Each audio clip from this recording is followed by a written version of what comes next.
폴란드 남부 베스키디 산맥 기슭에 위치한 작은 마을 우스톤.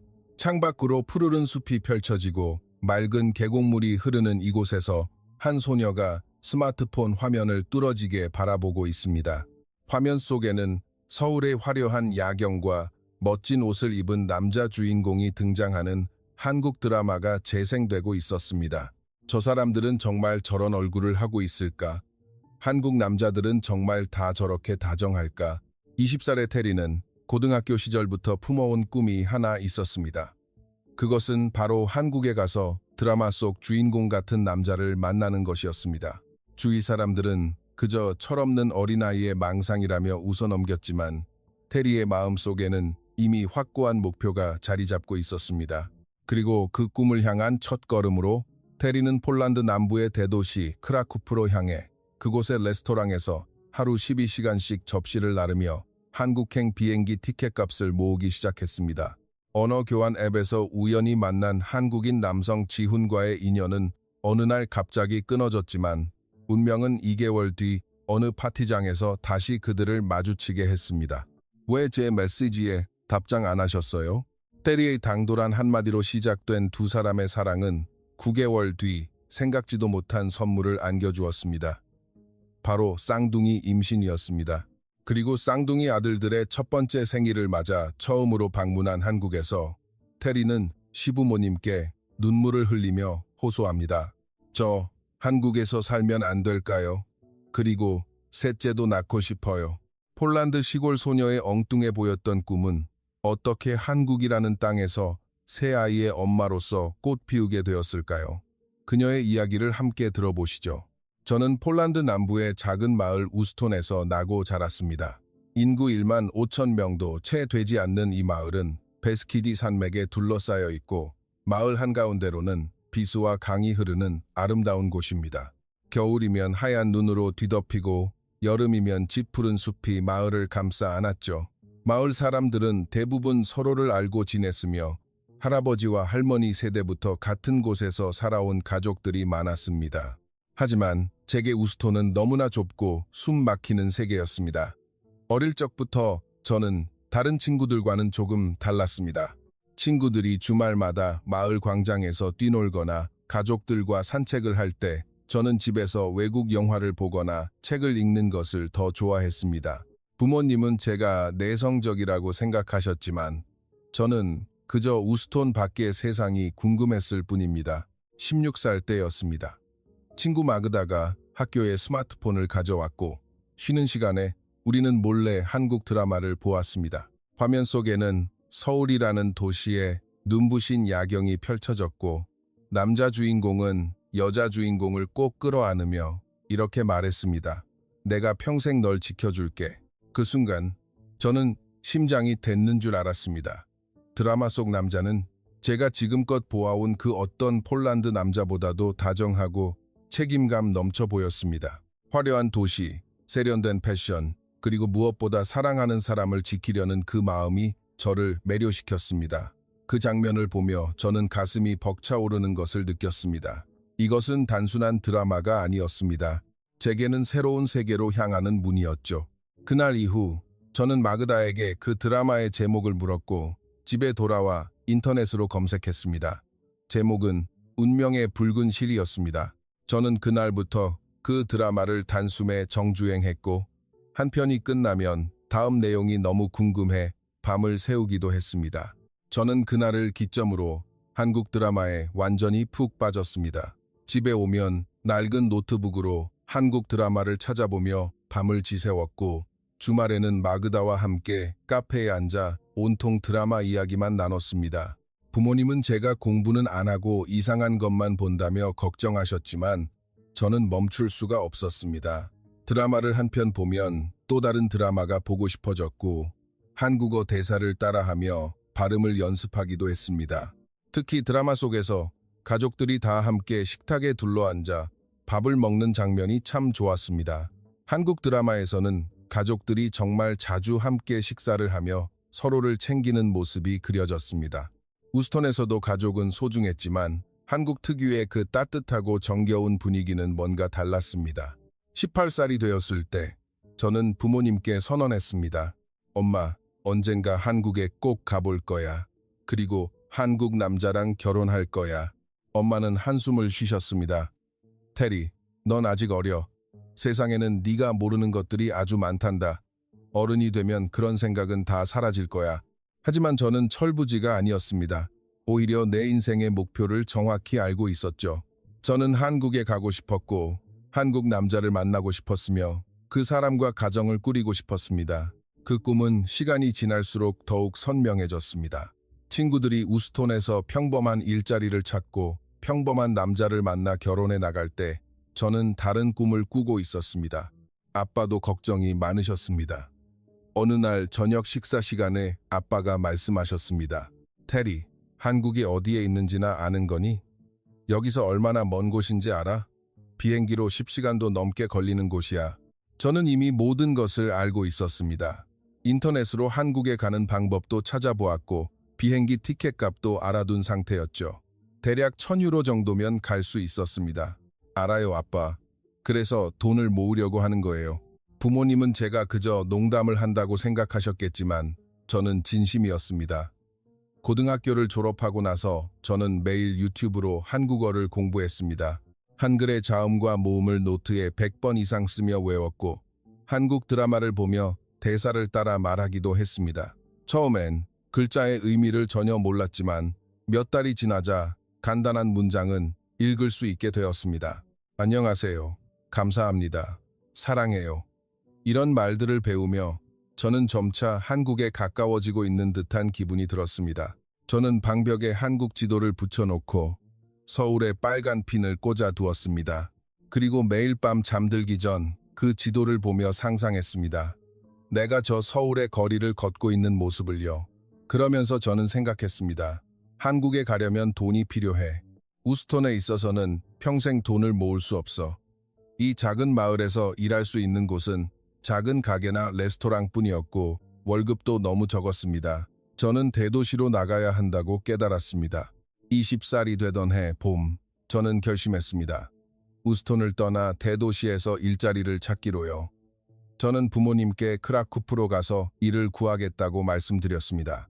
크라쿠프는 폴란드에서 두 번째로 큰 도시로 관광객이 많아 일자리도 넘쳐난다고 들었기 때문입니다. 아빠는 반대하셨습니다. 테리, 넌 아직 어린데 혼자 대도시에 가서 뭘 어쩌겠다는 거냐? 그냥 여기서 안전하게 지내는 게 낫지 않겠니? 하지만 저는 뜻을 굽히지 않았습니다. 아빠, 저 한국에 꼭 가고 싶어요. 그러려면 돈을 모아야 하는데 우스톤에서는 무리예요. 크라쿠프에서 일하면서 돈을 모을게요. 엄마도 걱정스러운 얼굴로 말씀하셨습니다. 테리, 엄마는 네가 다칠까봐 무섭구나. 대도시는 위험한 일도 많을 수 있어. 나쁜 사람도 많고. 저는 엄마의 손을 꼭 쥐었습니다. 엄마, 조심할게요. 그리고 자주 전화할게요. 제발 보내주세요. 결국 부모님은 제 고집을 꺾지 못하셨고 저는 작은 가방 하나에 옷을 챙겨 크라쿠프행 버스에 올랐습니다. 창밖으로 점점 멀어지는 우스톤의 풍경을 보며 제 가슴은 벅차올랐습니다. 기대 반 불안 반이었습니다. 산들은 점점 작아지고 익숙한 집들이 사라지며 낯선 풍경이 펼쳐졌습니다. 하지만 저는 확신했습니다. 나는 반드시 한국에 갈 거야. 그리고 운명의 사람을 만날 거야. 크라쿠프에 도착한 저는 곧바로 일자리를 찾기 시작했습니다. 중앙광장 근처에 있는 유명한 레스토랑에서 웨이트리스 일을 구했고 작은 원룸을 빌려 자취를 시작했습니다. 방은 정말 작았습니다. 침대 하나, 작은 책상 하나, 그리고 옷장 하나가 전부였습니다. 창밖으로는 맞은편 건물의 벽만 보였고 햇볕도 잘 들지 않았습니다. 하지만 저는 상관없었습니다. 이것이 내 꿈을 향한 첫걸음이었으니까요. 첫 일주일은 정말 너무나 힘들었습니다. 하루에 12시간이나 서서 접시를 나르고 손님의 주문을 받고 테이블을 닦았습니다. 다리는 퉁퉁 부어올랐고 허리는 끊어질 것 같았습니다. 밤에 돌아오면 침대에 쓰러지도록 누워 꼼짝도 할 수 없었습니다. 손은 거칠어지고 다리에는 멍이 들었죠. 어느 밤에는 너무 힘들어서 그만 울어버리고 말았습니다. 혼자 방에서 훌쩍이며 생각했습니다. 내가 과연 해낼 수 있을까? 하지만 월급날이 되어 통장에 돈이 들어올 때마다 저는 활짝 웃을 수 있었습니다. 한 달에 3,000주어치, 한국 돈으로 약 100만 원 정도였지만 우스톤에서는 상상도 할 수 없는 큰 돈이었습니다. 저는 월급의 절반을 꼬박꼬박 저축했고 나머지로 생활비를 충당했습니다. 저는 매달 통장을 확인하며 한국행 비행기 티켓값을 계산했습니다. 6개월이면 갈 수 있을까? 아니면 1년? 돈이 모이는 것을 보며 저는 희망을 느꼈습니다. 그리고 쉬는 시간에는 한국어를 공부했습니다. 유튜브로 한국어 기초 강좌를 보고 한글을 공책에 수없이 쓰며 외웠습니다. 처음에는 글자의 뜻을 몰랐지만 몇 달이 지나자 조금씩 읽을 수 있게 되었습니다. 한국 드라마를 보며 자막 없이 듣기 연습을 하거나 한국 노래를 따라 부르기도 했죠. 그러던 어느 날 저는 언어 교환 앱이라는 것을 알게 되었습니다. 한국어를 배우고 싶은 외국인과 폴란드어나 영어를 배우고 싶은 한국인이 서로 언어를 가르쳐주는 앱이었습니다.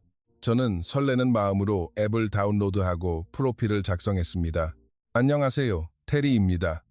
폴란드 크라쿠프에 살고 있고 한국어를 배우고 싶습니다.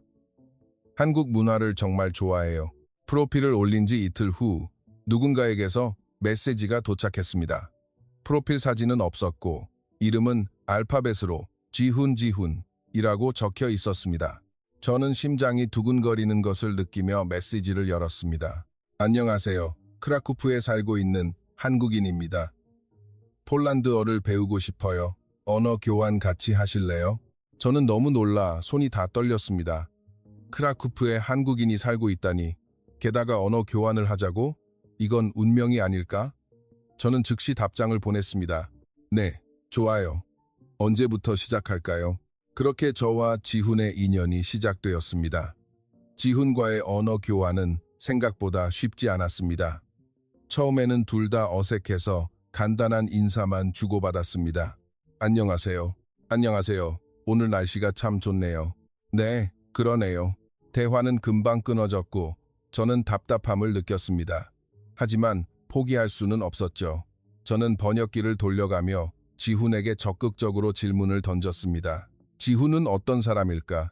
한국에서 왔는데 왜 크라쿠프에 있을까? 무슨 일을 할까? 알고 싶은 것이 너무나 많았습니다. 지훈 씨는 크라쿠프에서 무슨 일을 하세요? 한국 기업의 폴란드 지사에서 일하고 있어요. 회사 일은 재미있나요? 바쁘긴 하지만 괜찮아요. 저도 레스토랑에서 일하고 있어요. 손님이 많으면 정말 힘들어요. 그러시군요. 대화는 아직 뚝뚝 끊겼지만 저는 매일 지훈에게 메시지를 보냈습니다. 한국어로 짧은 문장을 쓰고 틀린 부분을 고쳐달라고 부탁했습니다.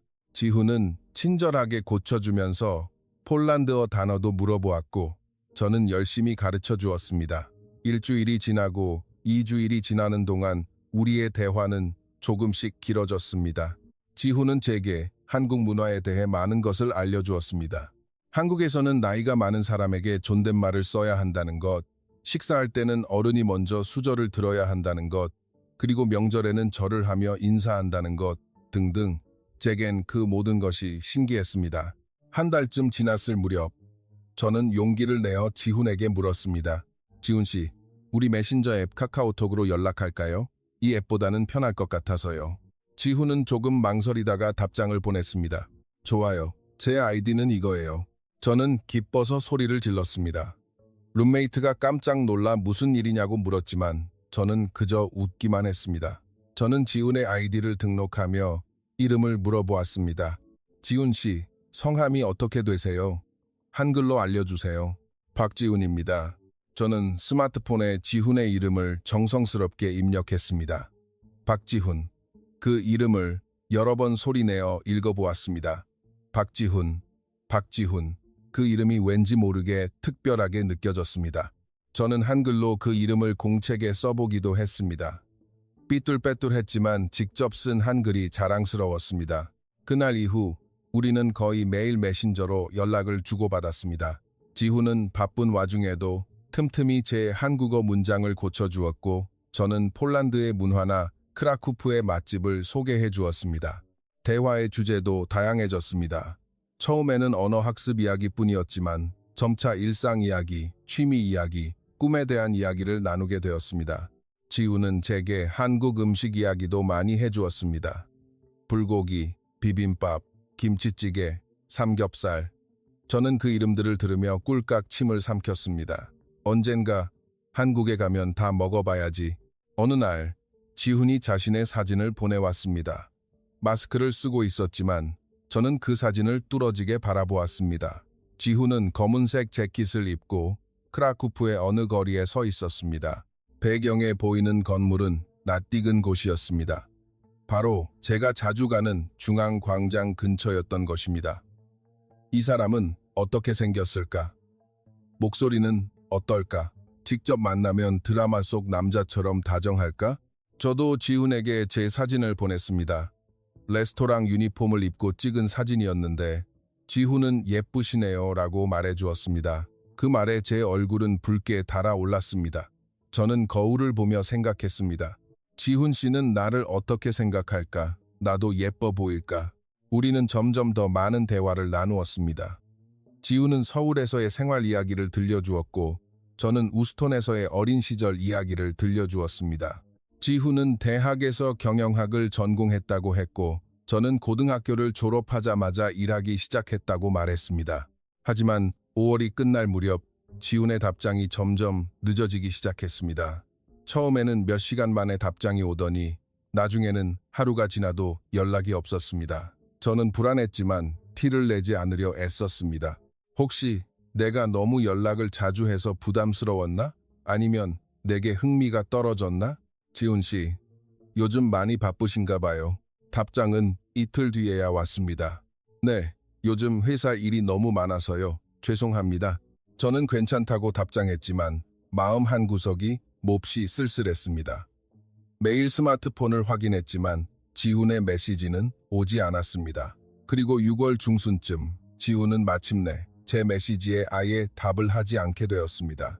일주일에 3번 정도 메시지를 보냈지만 읽음 표시조차 뜨지 않았습니다. 결국 저는 포기했습니다. 스마트폰을 내려놓으며 한숨을 쉬었습니다. 역시 인터넷에서 만난 인연은 이런 거구나.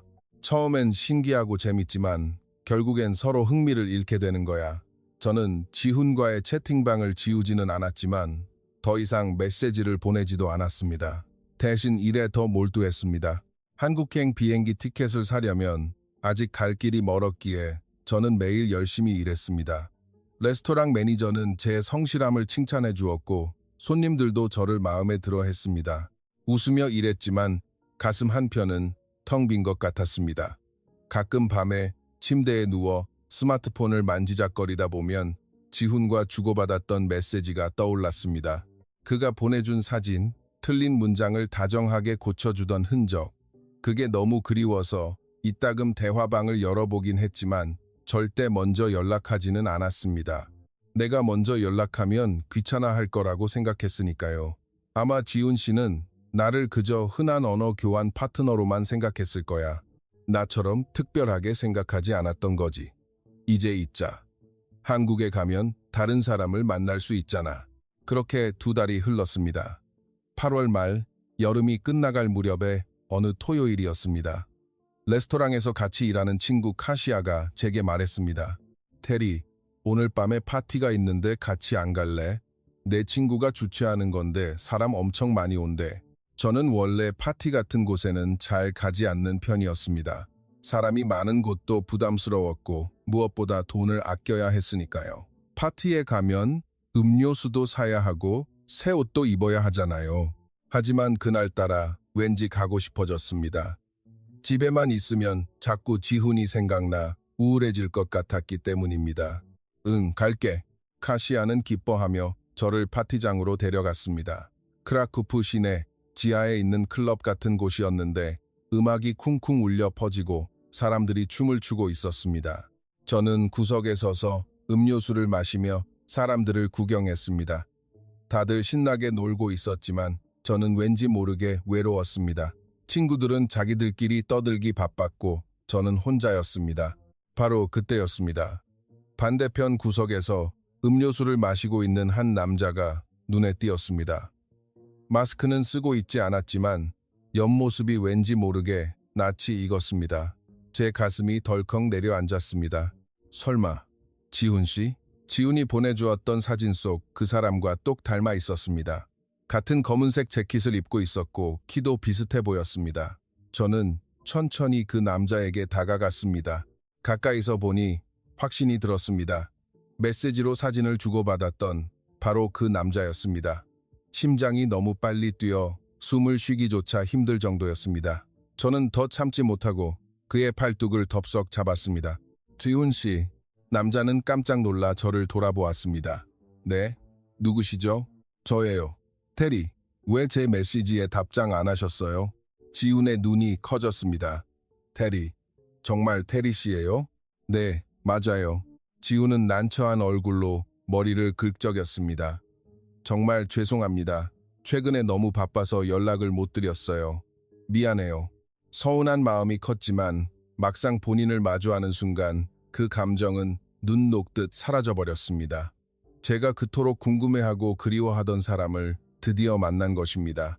지훈은 사진보다 훨씬 잘생겼고 목소리도 멋있었습니다. 저는 환하게 웃으며 말했습니다. 괜찮아요. 대신 다음에 제가 좋아하는 카페에 같이 가요. 거기 정말 예쁘거든요.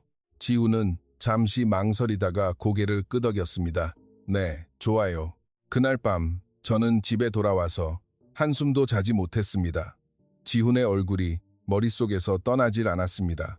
드라마 속 남자 주인공처럼 완벽하게 꾸며진 모습은 아니었지만 진중하고 성실해 보이는 그의 모습이 저는 정말 좋았습니다. 무엇보다 저를 기억해주고 진심으로 미안해하는 모습에서 따뜻함이 전해졌습니다. 이 사람이 내 운명의 사람일지도 몰라. 파티에서 지훈을 만난 다음 날 저는 메시지를 보냈습니다. 지훈 씨, 어제 만나서 반가웠어요. 언제 카페에 갈까요? 지훈은 몇 시간 뒤에 답장을 보냈습니다. 이번 주 토요일 어떠세요? 저는 너무 기뻐서 침대에 누워있다가 펄쩍 뛰어올랐습니다. 룸메이트가 깜짝 놀라 쳐다보았지만 저는 아랑곳하지 않았습니다. 좋아요. 오후 3시에 만나요. 토요일까지 남은 일주일이 너무나 길게 느껴졌습니다. 저는 매일 레스토랑에서 일하면서도 온통 지훈 생각뿐이었습니다. 무슨 옷을 입고 갈까? 무슨 이야기를 할까? 그는 나를 어떻게 생각할까? 머릿속이 복잡했습니다. 저는 월급을 받자마자 작은 옷가게에 가서 예쁜 원피스를 한 벌 샀습니다. 연한 하늘색 원피스였는데 제 피부색과 아주 잘 어울렸습니다. 친구 카시아가 물었습니다. 그 원피스 뭐야? 누구 만나? 저는 얼굴을 붉히며 대답했습니다. 응, 그냥 필요해서 산 거야. 하지만 카시아는 웃으며 말했습니다. 거짓말. 분명 남자 만나는 거네. 그 한국인 남자지? 저는 예전에 카시아에게 지훈에 대해 이야기한 적이 있었거든요. 마침내 토요일이 되었습니다. 저는 옷장에서 새로 산 원피스를 꺼내 입고 머리도 예쁘게 말았습니다. 거울을 보며 립스틱을 바르고 향수도 살짝 뿌렸습니다. 룸메이트가 웃으며 물었습니다. 테리, 데이트해? 저는 얼굴이 새빨개진 채로 대답했습니다. 응, 그냥 친구 만나는 거야. 하지만 제 마음속에서 지훈은 이미 특별한 사람이었습니다. 오후 3시, 저는 크라쿠프 광장 근처에 있는 제가 가장 좋아하는 작은 카페 앞에서 지훈을 기다렸습니다. 5분쯤 지나자 멀리서 지훈이 걸어오는 모습이 보였습니다. 검은 재킷에 청바지를 입은 지훈은 생각보다 훨씬 멋져 보였습니다. 저는 긴장해서 두 손을 꼭 쥐었습니다. 안녕하세요, 테리 씨. 안녕하세요, 지훈 씨. 이쪽이에요. 들어가요. 카페는 아늑하고 따뜻한 분위기였습니다. 나무 테이블과 빈티지 소파, 벽에 걸린 그림들이 편안한 느낌을 주었습니다. 창문으로 햇살이 쏟아져 들어와 실내를 환하게 비추고 있었습니다. 우리는 창가 자리에 앉았고 저는 지훈에게 이 카페의 시그니처 메뉴인 라벤더 티를 추천했습니다. 여기 라벤더 티가 정말 맛있어요. 꼭 드셔보세요. 지훈은 고개를 끄덕이며 주문했습니다. 차가 나오고 우리는 조금씩 대화를 나누기 시작했습니다. 지훈 씨는 크라쿠프에 얼마나 사셨어요? 2년 정도 됐어요. 한국 회사의 폴란드 지사에서 일하고 있거든요. 회사 일은 재미있나요? 지우는 조금 생각하다가 대답했습니다. 재미있긴 한데 요즘은 너무 바빠서요. 사실 부업도 하고 있어서 시간이 통없거든요. 부업이요? 무슨 부업을 하시는데요? 무인 매장 관리요. 크라쿠프 곳곳에 무인 사진관이랑 자판기를 설치해서 관리하는 일이에요. 퇴근 후나 주말에 돌아다니면서 기계를 점검하고 사진 인화지를 채워넣고 고장난 곳을 수리하죠. 저는 지훈의 이야기를 듣고 감탄했습니다. 낮에는 회사 일을 하고 밤에는 부업까지 하다니 정말 성실한 사람이라고 생각했습니다. 제가 아는 폴란드 남자들은 퇴근하면 바에 가거나 집에서 쉬는 게 전부였거든요. 하지만 지훈은 달랐습니다. 그래서 제 연락에 답장을 못 하셨군요. 이해해요. 지훈은 미안한 표정을 지었습니다. 정말 죄송해요. 일부러 무시한 게 아니었어요. 그저 여유가 없어서. 아침 8시에 출근해서 저녁 6시에 퇴근하고 그 뒤엔 무인 매장들을 돌아야 하니까 집에 가면 11시가 훌쩍 넘거든요. 저는 웃으며 손을 내저었습니다. 괜찮아요. 오늘 이렇게 만났잖아요. 대화는 점점 자연스러워졌습니다. 지훈은 한국에 대한 이야기를 들려주었고 저는 폴란드 시골 이야기를 해주었습니다. 지훈은 서울에서 나고 자랐다고 했습니다. 대학을 졸업하고 회사에 들어간 뒤 폴란드 지사로 파견 오게 되었다고 했죠. 처음엔 낯설었지만 지금은 크라쿠프가 좋아졌다고 말했습니다.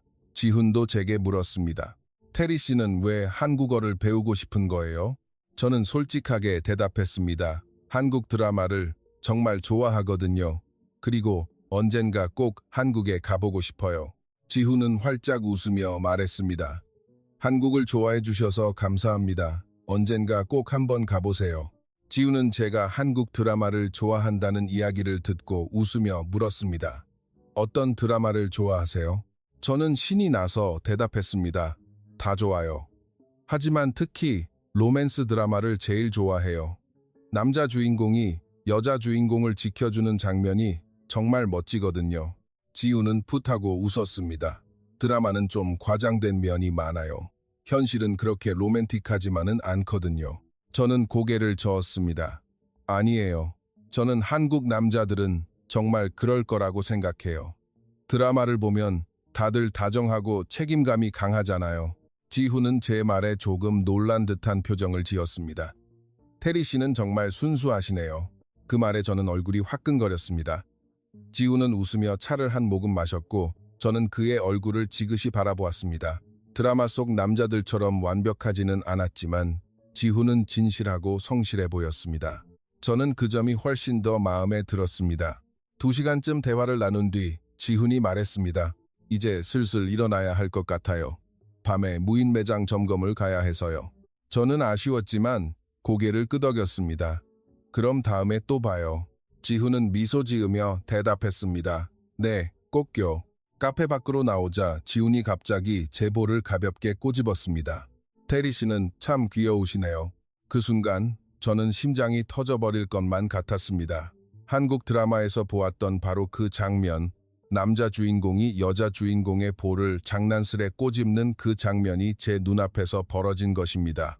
지훈은 아무 일도 없었다는 듯 손을 흔들며 걸어갔지만 저는 그 자리에 우두커니 서서 요동치는 심장을 진정시켜야만 했습니다. 이 사람이다. 내 운명의 사람은 바로 이 사람이야. 그날 이후 저는 지훈에게 더 적극적으로 다가갔습니다. 매일 메시지로 안부를 묻고 주말이면 같이 만나자고 먼저 제안했습니다. 지훈은 처음에는 조금 당황하는 듯 했지만 점차 저의 마음을 받아주기 시작했습니다. 우리는 일주일에 한두 번씩 만나 크라쿠프의 예쁜 카페나 레스토랑을 찾아다녔습니다. 한 달쯤 지났을 무렵 저는 더 이상 제 마음을 숨길 수가 없었습니다. 어느 일요일 오후 우리는 비스와 강변을 산책하고 있었습니다. 석양이 강물 위로 부서지며 반짝였고 바람이 살랑살랑 불어왔습니다. 강변에는 연인들이 손을 잡고 걷고 있었고 아이들이 뛰어놀고 있었습니다. 저는 용기를 내어 지훈에게 말했습니다. 지훈 씨, 저 지훈 씨를 좋아해요. 지훈은 걸음을 멈추고 저를 바라보았습니다. 제 얼굴은 붉게 달아올랐지만 시선을 피하지 않았습니다. 진심이에요. 지훈 씨랑 계속 함께 있고 싶어요. 지훈은 한참 동안 말이 없었습니다. 저는 불안했지만 그의 대답을 기다렸습니다만 강물 흐르는 소리만 들릴 뿐 시간이 멈춘 것 같았습니다. 마침내 지훈이 천천히 입을 열었습니다. 테리 씨, 저도 테리 씨를 좋아합니다. 하지만 저는 외국에 사는 한국인이고 테리 씨는 폴란드 사람이잖아요. 이게 결코 간단한 문제는 아닐 거라고 생각해요. 저는 고개를 가로저었습니다. 상관없어요. 저는 지훈 씨와 함께 있고 싶어요. 다른 건 중요하지 않아요. 지훈은 가벼운 한숨을 내쉬더니 이내 환하게 웃었습니다. 테리 씨는 정말 용감하네요. 그날 우리는 정식으로 연인이 되었습니다. 지훈과 사귀기 시작하면서 제 하루하루는 꿈만 같았습니다. 레스토랑 일이 아무리 힘들어도 일이 끝난 뒤 지훈을 만나면 모든 피로가 날아가는 듯 했습니다. 우리는 크라쿠프의 작은 골목 카페들을 누비며 데이트를 했고 주말에는 비스와 강변을 산책하거나 영화를 보러 갔습니다. 지훈은 제가 상상하던 드라마 속 남자 주인공과는 조금 달랐습니다. 화려한 고백이나 깜짝 이벤트 같은 것은 없었지만 지훈은 제가 힘들 때면 조용히 제 손을 잡아주었고 제가 아플 때면 약을 사다 주었습니다. 말수는 많지 않았지만 행동으로 저를 소중히 여겨주는 사람이었습니다. 어느 날 제가 레스토랑에서 뜨거운 물에 손을 대인 적이 있었는데 지훈은 퇴근하자마자 달려와 약국에서 화상 연고를 사다 주었습니다. 그리고 제 손에 조심스럽게 연고를 발라주며 말했습니다. 앞으로는 조심해요, 테리. 그 다정한 목소리에 저는 눈물이 왈칵 쏟아질 뻔했습니다. 어느 토요일 지훈은 저를 자신이 관리하는 무인 매장 점검에 데려갔습니다. 테리 씨, 제가 무슨 일을 하는지 보여줄게요. 우리는 크라쿠프 시내 곳곳을 돌아다니며 무인 매장과 자판기를 점검했습니다. 지훈은 물건을 보충하고 동전통을 확인하고 고장난 부분을 능숙하게 고쳤습니다. 저는 그 모습을 보며 새삼 감탄했습니다.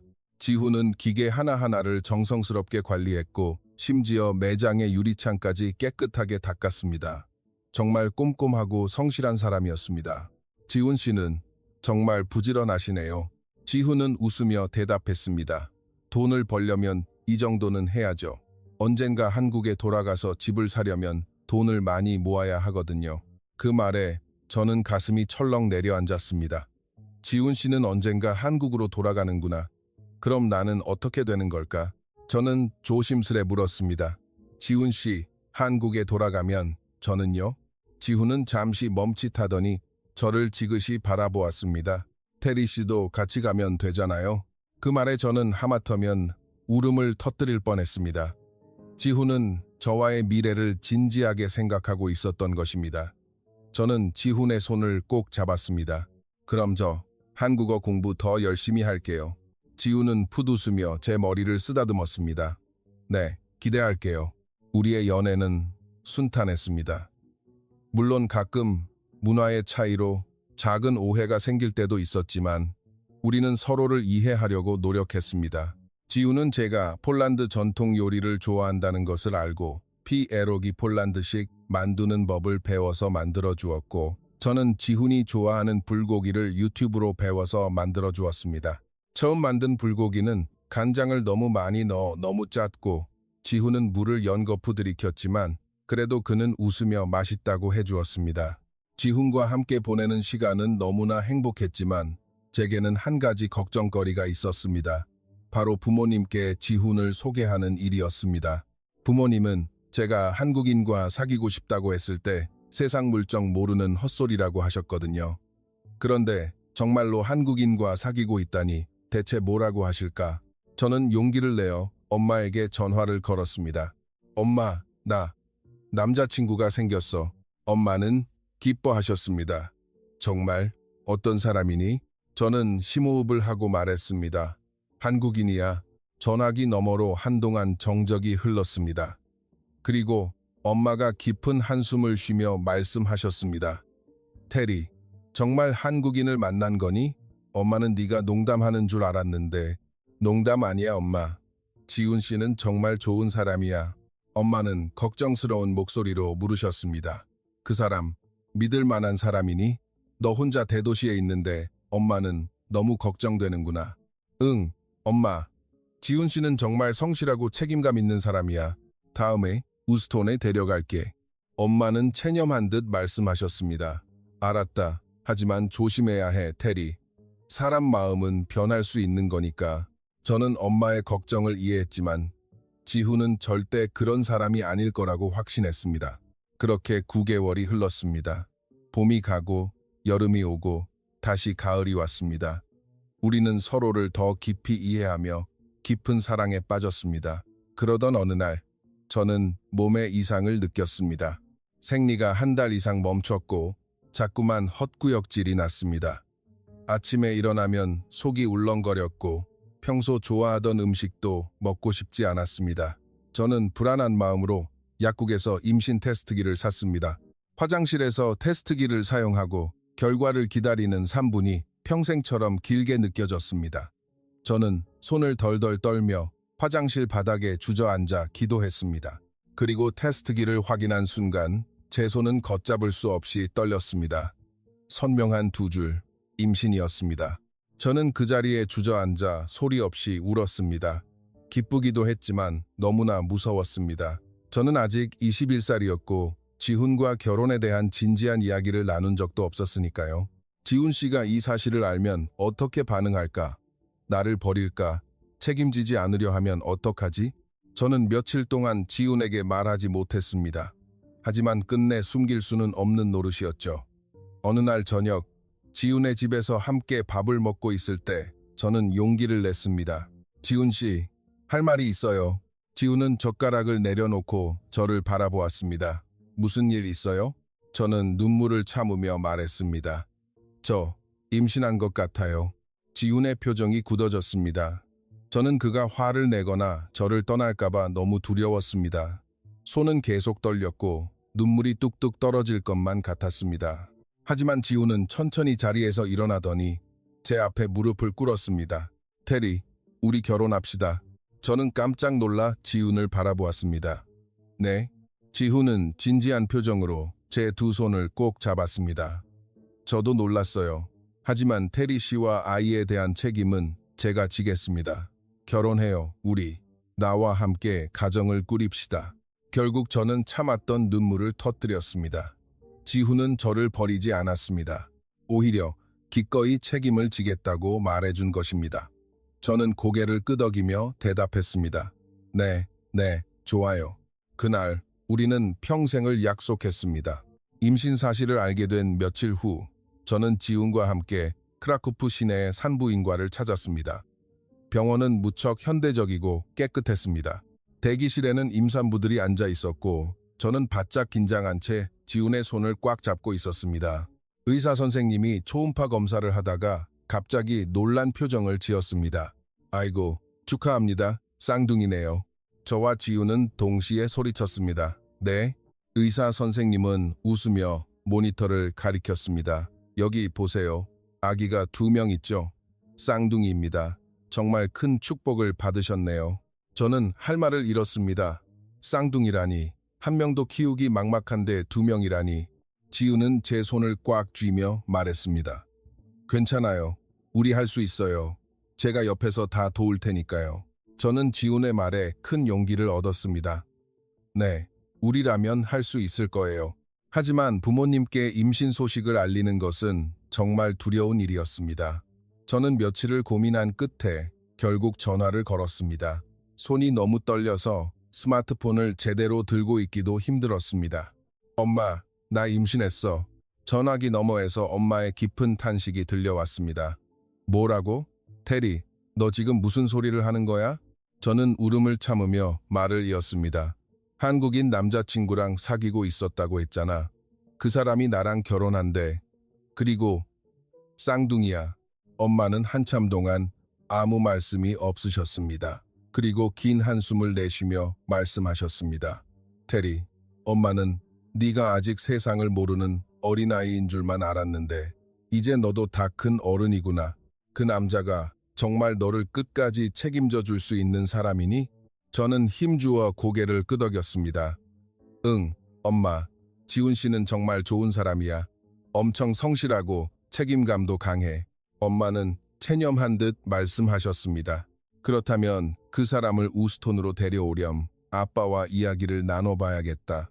며칠 뒤 저는 지훈과 함께 기차를 타고 우스톤으로 향했습니다. 3시간이나 걸리는 길 내내 저는 잔뜩 긴장해 있었습니다. 부모님이 지훈을 마음에 들어 하실까? 결혼을 허락해 주실까? 집에 도착하자 부모님은 처음에는 지훈을 다소 경계하는 듯 했지만 지훈이 폴란드어로 정중하게 인사를 건네고 진실하게 자신의 마음을 전하는 모습을 보시며 조금씩 마음의 문을 여셨습니다. 아빠가 굳은 표정으로 지훈에게 물으셨습니다. 젊은이, 자네, 우리 딸을 정말로 사랑하는가? 지훈은 단호하게 고개를 끄덕이며 대답했습니다. 네, 진심으로 사랑합니다. 테리와 아이들을 평생 책임지겠습니다.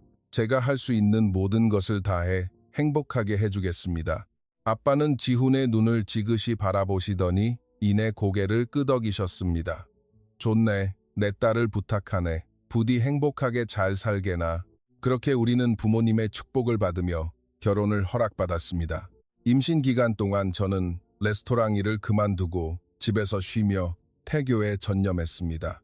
지훈은 퇴근하면 매일 제 곁에서 저를 돌봐주었고 주말이면 태아를 위해 함께 공원을 산책했습니다. 배가 점점 불러올수록 저는 아이들을 만날 생각에 가슴이 두근거렸습니다. 지훈은 아기들을 위해 예쁜 베네 저고리도 사오고 쌍둥이용 유모차도 미리 준비해 두었습니다. 어느 날 지훈이 작은 상자 하나를 들고 왔습니다. 테리, 이것 좀 봐요. 상자 안에는 아주 작은 아기 신발 2켤레가 들어있었습니다. 하나는 파란색, 다른 하나는 하늘색이었습니다. 너무나 작고 앙증맞은 신발이었죠. 저는 그 신발을 보는 순간 눈물이 핑 돌았습니다. 지훈 씨, 고마워요. 지훈은 환하게 웃으며 제 부른 배를 부드럽게 쓰다듬었습니다. 우리 아들들, 빨리 만나고 싶네요. 마침내 출산의 날이 다가왔습니다. 진통이 시작되었을 때 저는 살을 내는 듯한 고통에 엉엉 울고 말았습니다. 이렇게까지 아플 줄은 상상도 못했거든요. 지훈은 제 손을 꼭 잡고 땀을 닦아주며 끊임없이 격려해 주었습니다. 테리, 조금만 더 힘내. 이제 곧 우리 아기들을 만날 수 있어. 조금만 참아. 저는 지훈의 말에 사력을 다해 힘을 주었습니다. 몇 시간의 기나긴 진통 끝에 드디어 쌍둥이 아들들이 세상에 나왔습니다. 첫째는 3.2kg, 둘째는 3.3kg의 건강한 아기들이었습니다. 아기들의 우렁찬 울음소리를 듣는 순간 저는 참았던 눈물을 왈칵 쏟아냈습니다. 내가 엄마가 되었구나. 그것도 쌍둥이의 엄마가.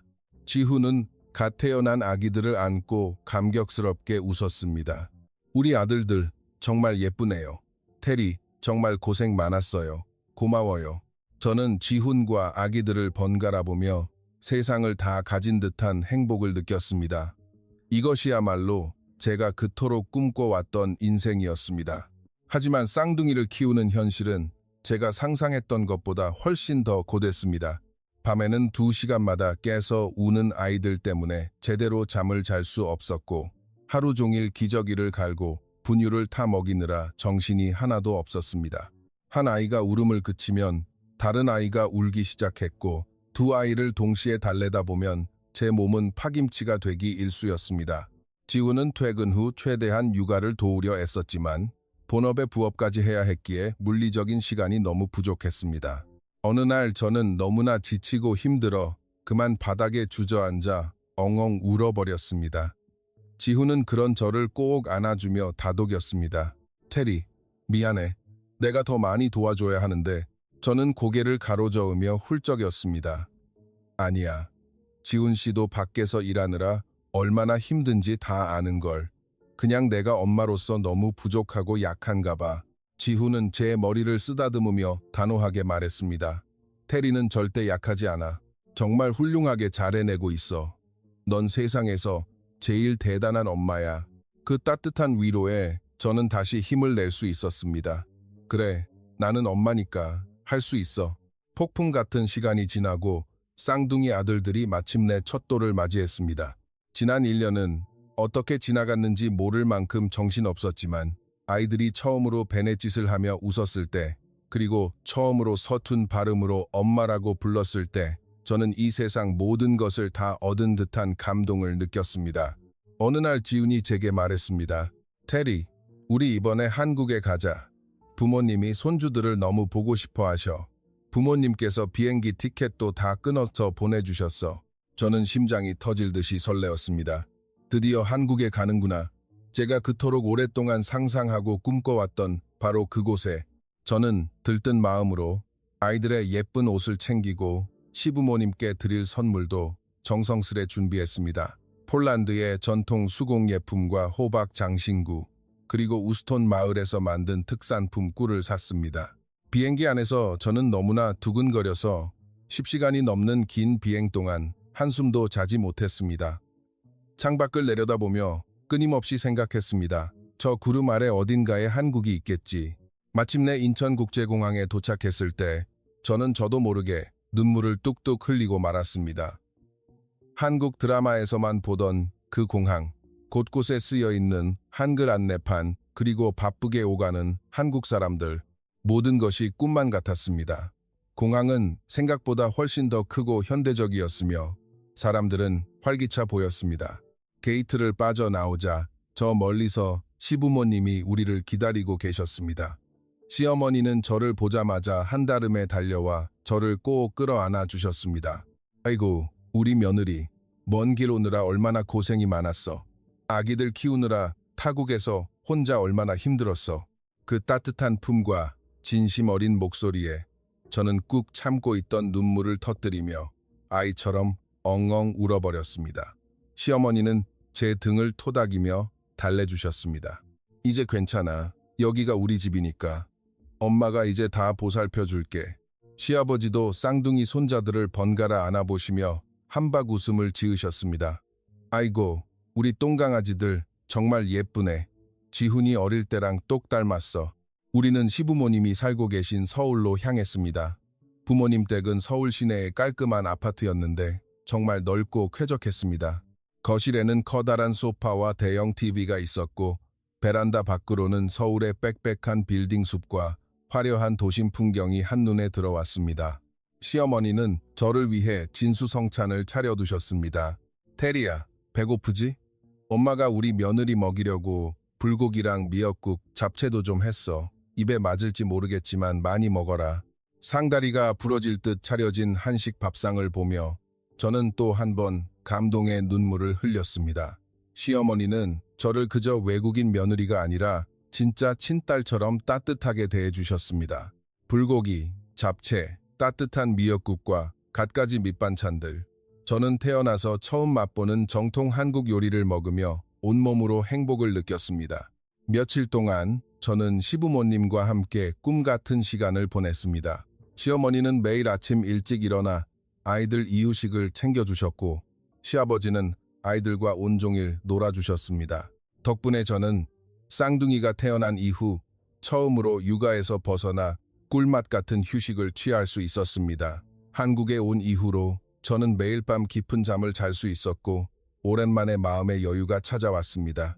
한국에 온 지 일주일쯤 지났을 때 저는 시어머니를 따라 동네 대형 마트에 갔습니다.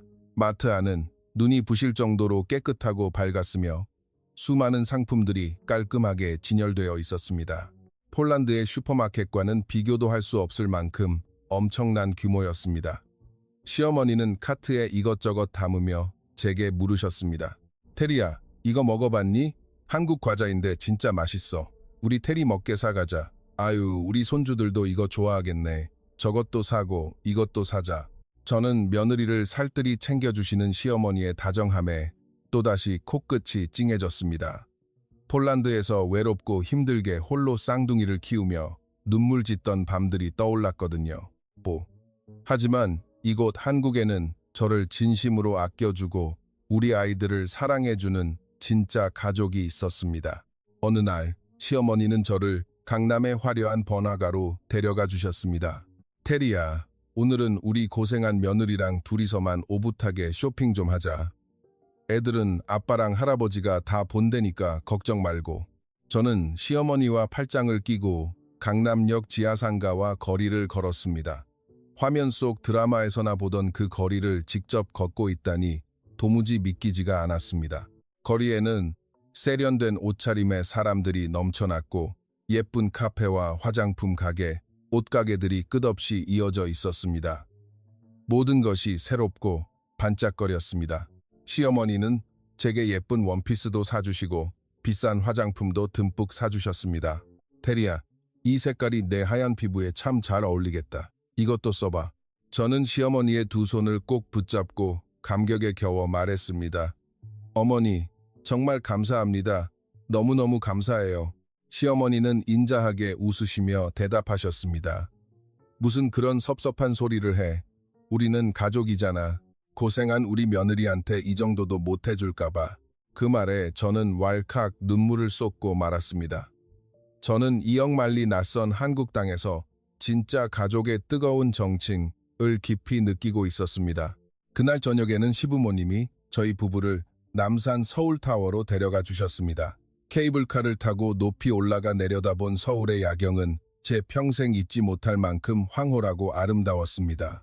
셀 수 없이 많은 불빛들이 마치 보석처럼 반짝였고 도시 한가운데를 굽이쳐 흐르는 한강의 모습은 한편의 영화 같았습니다. 어릴 적 낡은 스마트폰 화면으로만 보며 동경했던 그 풍경을 제가 지금 두 눈으로 직접 보고 있었습니다. 저는 지훈의 손을 꽉 잡으며 속삭였습니다. 지훈 씨, 한국은 정말 아름답고 멋진 곳이네요. 지훈은 환하게 웃으며 대답했습니다. 그렇죠. 테리가 좋아하니 나도 기쁘네요.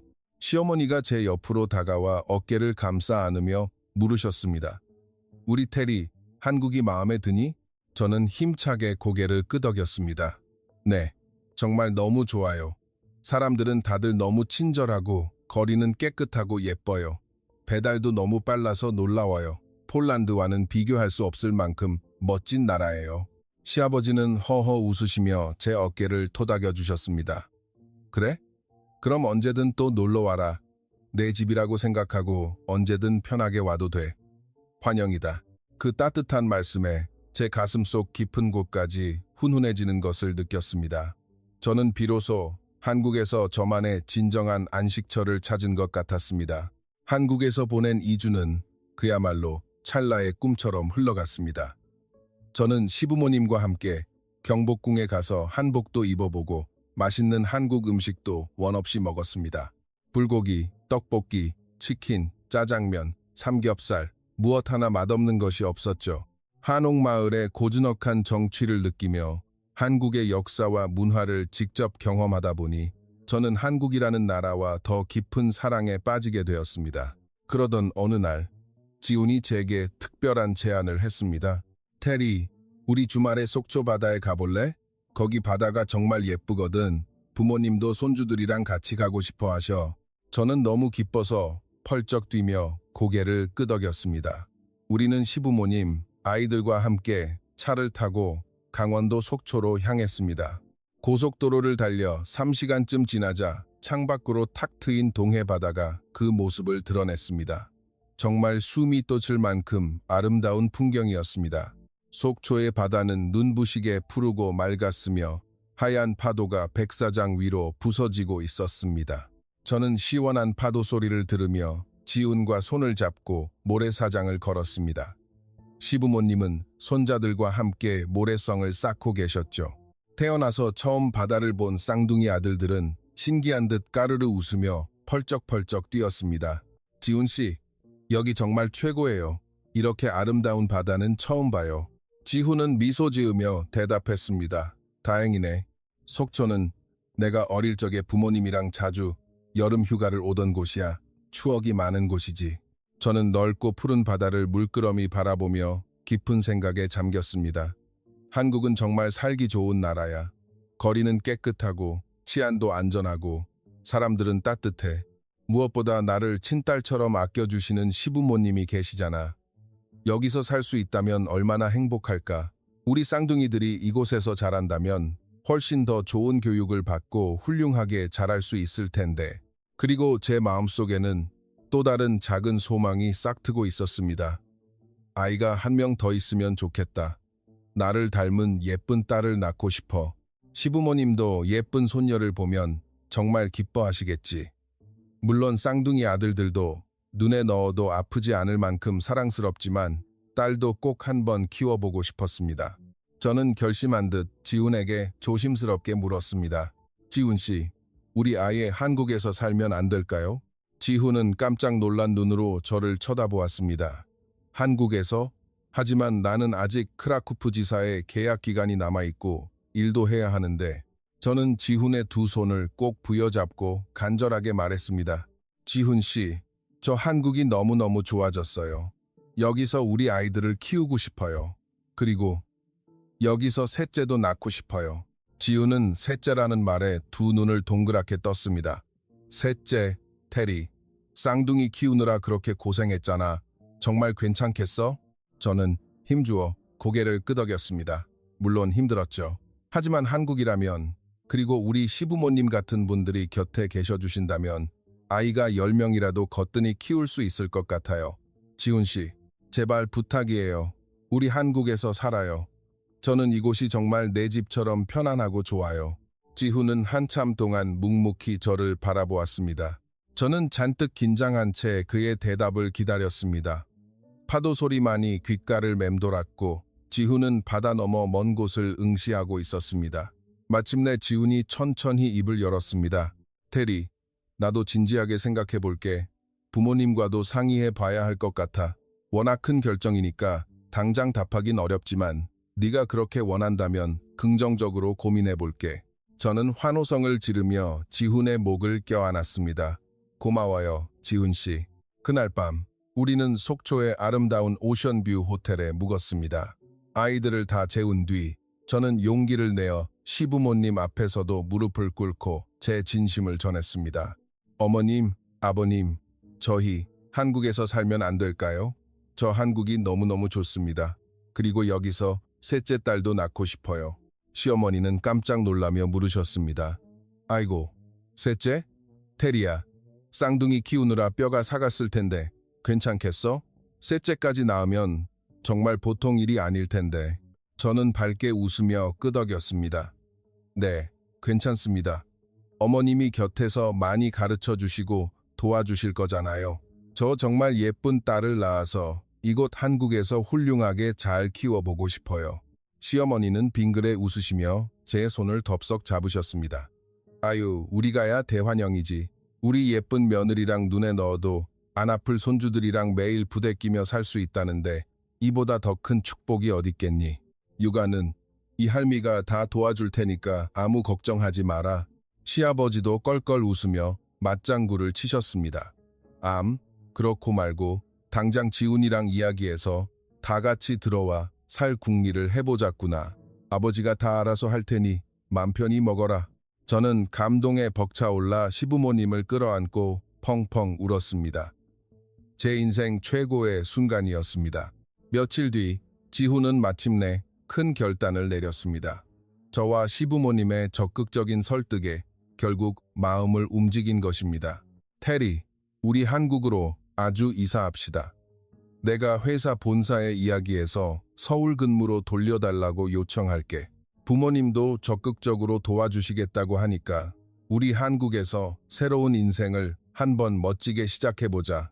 저는 기쁨의 비명을 지르며 펄쩍펄쩍 뛰었습니다. 정말요? 지훈 씨, 너무너무 고마워요. 지훈은 껄껄 웃으며 제 머리를 다정하게 쓰다듬었습니다. 테리가 행복하다면 나도 행복해요. 그리고 사실 나도 타지. 생활 오래 하면서 내심 한국이 많이 그리웠거든. 마침내 제 꿈이 이루어졌습니다. 한국에서 사랑하는 사람과 가정을 꾸리고 사는 그 찬란한 꿈이 말입니다. 폴란드로 돌아간 우리는 곧바로 한국으로 이주할 준비를 서둘렀습니다.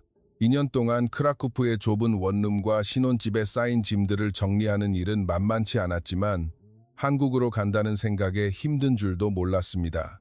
부모님께 한국으로 아예 이민을 가겠다고 말씀드렸을 때 엄마는 몹시 서운해하며 눈물을 훔치셨지만 이내 제 행복을 빌어주셨습니다. 테리, 가서 행복하게 잘 살아야 한다. 가끔 우스톤에도 놀러오고 엄마 아빠 보고 싶으면 언제든 비행기 타고 와. 응, 엄마. 꼭 자주 올게.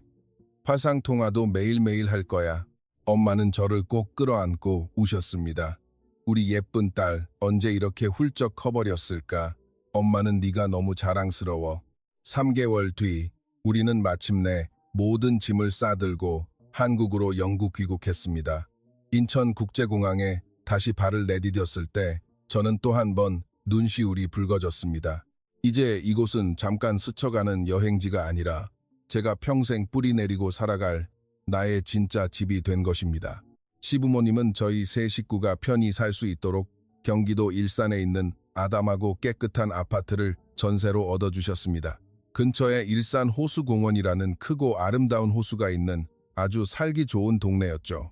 이사 첫날 밤, 저는 베란다 창밖으로 보이는 평화로운 동네의 야경을 바라보며 가슴 벅찬 생각에 잠겼습니다. 이제 나는 한국인 아내이자 엄마야.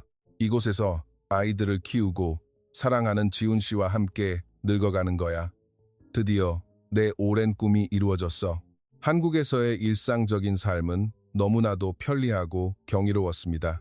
스마트폰, 앱 배달이 민족으로 주문하면 30분 만에 따끈따끈한 치킨과 짜장면이 현관문 앞까지 배달되었고, 자정전에 생필품을 주문하면 다음날 아침 문 앞에 도착해 있는 새벽 배송, 시스템은 그야말로 마법 같았습니다.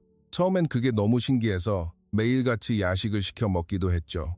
아이들을 유모차에 태우고 일산 호수공원을 산책할 때면 동네 이웃들이 먼저 다가와 친절하게 인사를 건네주었습니다.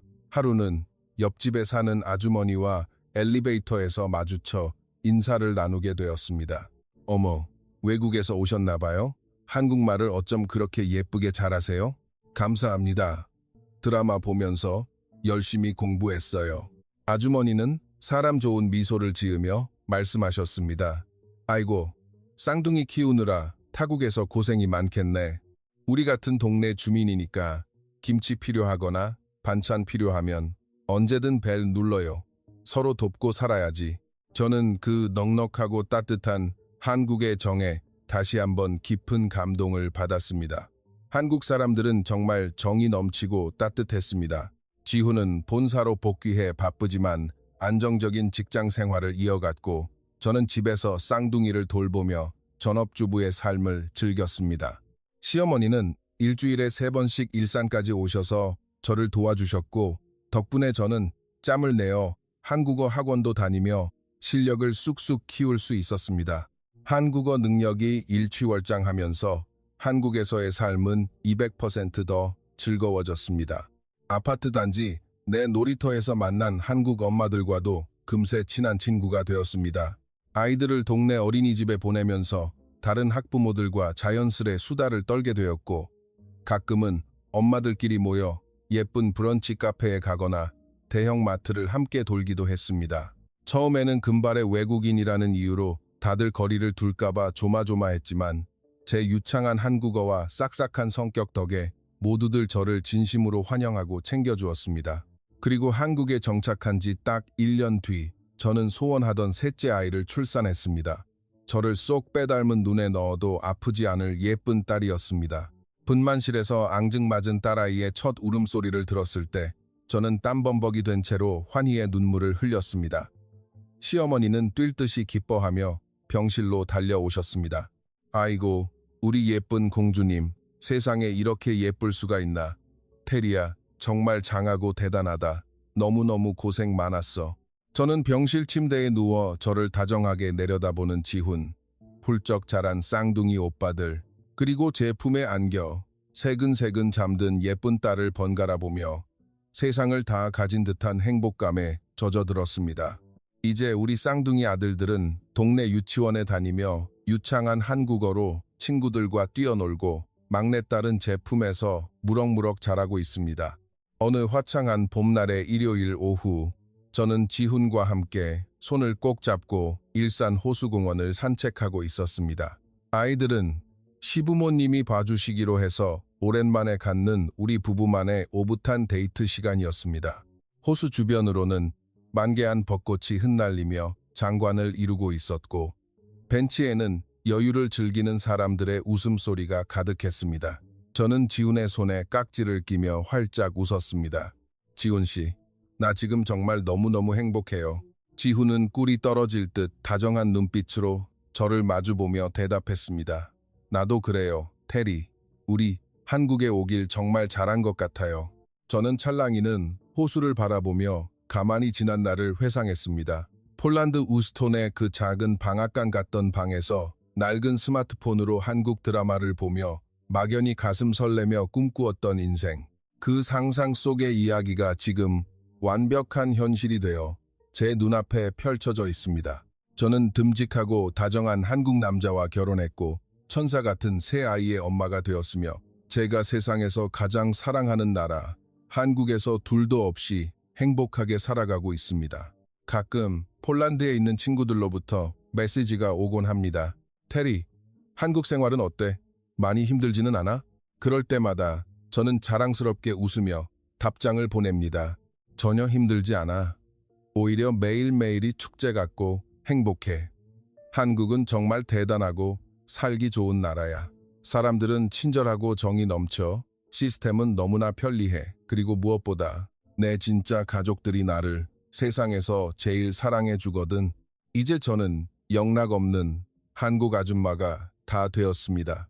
아침 일찍 일어나 남편과 아이들을 위해 정성껏 도시락과 아침밥을 차리고 오후에는 호수공원을 산책하며 동네 엄마들과 수다를 떨고 저녁에는 온 가족이 옹기종기 식탁에 모여 앉아 김치찌개와 불고기를 먹습니다.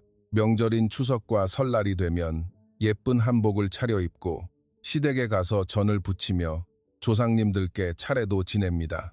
처음에는 명절 문화가 조금 낯설고 힘들었지만 이제는 능숙하게 전을 뒤집는 베테랑 며느리가 되었습니다. 쌍둥이 아들들은 완벽한 한국어와 폴란드어를 구사하고 막내딸도 옹알이를 하며 조금씩 말을 배우고 있습니다. 지우는 멋진 한국의 직장인으로서 가정을 위해 열심히 일하고 저는 집에서 아이들을 보살피고 한국 문화를 더 깊이 배워가며 하루하루 벅찬 감동 속에 살고 있습니다. 어느 날 며느리 사랑이 지극하신 시어머니께서 제게 슬쩍 물으셨습니다. 테리야, 너 한국으로 시집 온 거, 낯선 땅에 와서 사는 거 정말 후회 안 하니? 저는 단 1초의 망설임도 없이 힘차게 고개를 가로저으며 대답했습니다. 어머니, 절대요.